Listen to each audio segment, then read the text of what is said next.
수유텀 표 혹시 본 적 있으세요? 이거 너무 심한 것 같아요. 이거는 아기 리듬이랑 너무 안 맞는 표현, 진짜. 이게 칼같이 이렇게 될 수가 없어요. 왜냐면 아기가 사람이라서. 이런 말도 안 되는 수유텀 표 치워버리시고 우리 아이의 리듬에 맞는 현실적인 수유텀 세팅하는 방법을 알려드릴게요.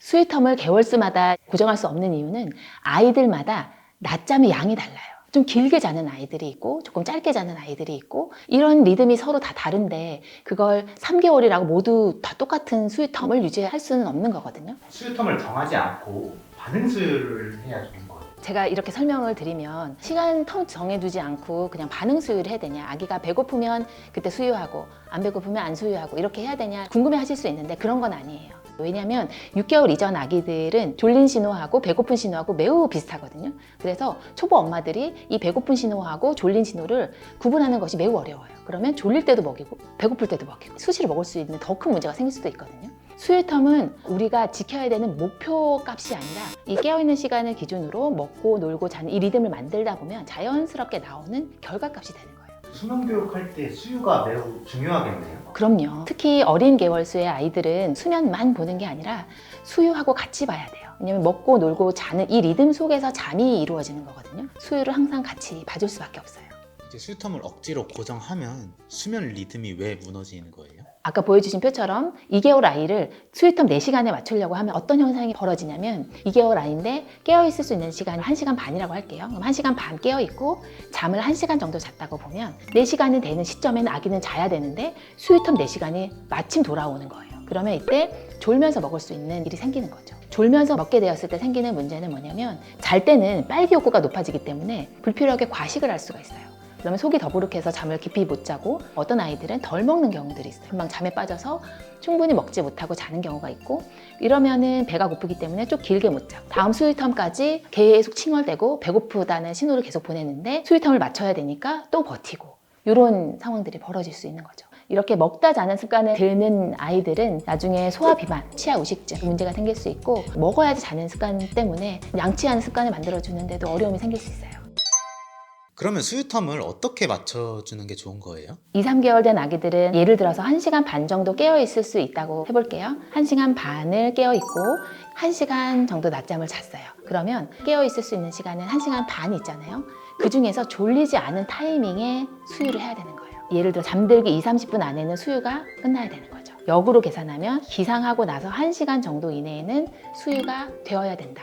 이전 수유텀과 조금 차이가 난다 하더라도 그래도 이 타이밍에는 수유를 해줘야 되는 거예요. 깨어있는 시간을 기준으로 수유텀을 만들어주는 것의 핵심은 뭐냐면 졸면서 먹지 않는 거예요. 낮잠 양과 깨어있는 시간이 아이들마다 다르기 때문에 2, 3개월 아이들이 깨어있는 시간을 기준으로 1시간 반 정도 깨어있고 졸리지 않은 타이밍에 수유를 한다고 하면 수유텀이 대략 3시간 전후가 나와요. 잠을 길게 자는 아이들은 3시간에서 3시간 반 정도가 될 거고 잠을 좀 짧게 자거나 깨시가 조금 짧은 아이들은 2시간 반에서 3시간 정도가 나올 거예요. 그리고 그날 낮잠의 양에 따라서 플러스 마이너스 30분 정도 차이가 날 수 있고요. 그럼 깨어있는 시간의 기준은 어떻게 잡는 거예요? 개월수별로 깨어있을 수 있는 시간에 나오는 표가 있는데요. 이것들을 참고해서 우리 아이의 깨시가 대략 어느 정도가 되는지를 확인해 주시면 돼요.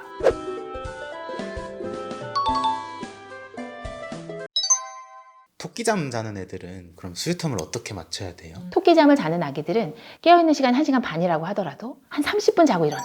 그러면 다음번 깨시가 1시간 반이라 하더라도 수유텀이 되게 짧아질 수밖에 없거든요. 그러면 졸리지 않은 타이밍에 먹으려고 하는 수유텀은 너무 짧아지고 딜레마가 오는 거거든요. 2개월, 3개월 정도까지는 모든 아이들이 한 번 낮잠을 1시간 정도는 재워주시면 좋아요.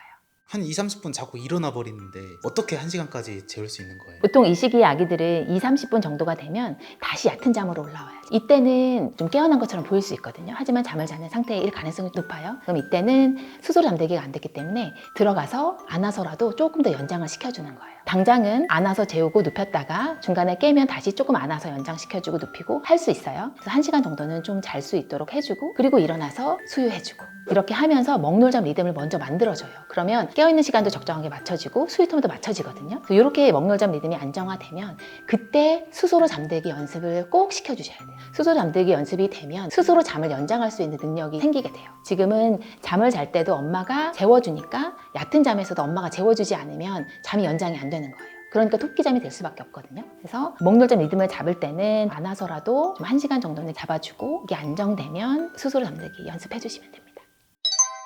만약에 수유텀이 안정되면 이게 수면에도 좀 좋은 영향이 있나요? 당연히 도움이 되죠. 수유를 배부르게 한 아이들은 에너지 있게 활동성 있게 놀 수 있고, 그러면 낮 동안 에너지를 조금 썼기 때문에 다음 낮잠에 조금 더 잘 잘 수 있고, 더 잘 자면 일어나서 조금 더 허기지니까 더 잘 먹을 수 있고, 이렇게 선순환이 이루어질 수 있어요. 이게 밤잠에도 도움이 되고요. 이렇게 먹고 놀고 자는 이 패턴을 만들어주는 게 왜 좋냐면, 엄마도 예측 가능해서 하루 일과가 예측 가능하니까 편안함이 있지만 아기들의 정서 발달에 너무나 중요해요. 아기가 어느 정도 본인이 깨어있는 시간만큼 쭉 자면 피곤해지거든요. 그럼 그때 수면 의식해주고 자고, 그리고 일어나서 퍽이 질 때쯤이 되면 밥을 먹고, 본인이 욕구를 느낄만 하면 그 타이밍이 오고, 그렇게 되면 아기가 스스로 질서 있는 생활을 하게 되고, 이런 예측 가능한 일상이 아이에게는 정서적인 안정감을 줍니다.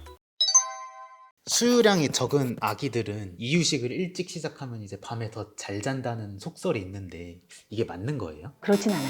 2021년 프랑스에서 진행된 연구가 있는데요. 5개월에 이유식을 시작한 아이들이 6개월에 이유식을 시작한 아이들보다 수면의 질이 더 좋지 않은 것으로 나타났어요.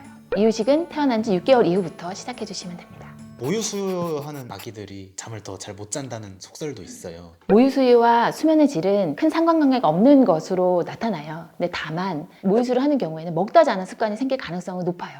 왜냐면 엄마 전 냄새가 아기한테는 편안함을 줘요. 굉장히 이완이 잘 되거든요. 그래서 먹다가 잠에 들 가능성이 높은 거죠. 먹다 자는 습관만 잘 끊어주면 모유도 먹고 통잠도 자고 너무 좋죠. 그래서 제가 알려드린 이 방법대로 했는데 패턴이 좀 잘 안 잡히거나 어려움이 있다면 우리 아이만의 고유한 특성 때문일 수도 있거든요. 그럴 때는 전문가랑 같이 아이 일과를 분석해보고 어느 지점에서 해결점을 찾아야 되는지를 조금 더 디테일하게 살펴보면 도움이 될 수 있어요.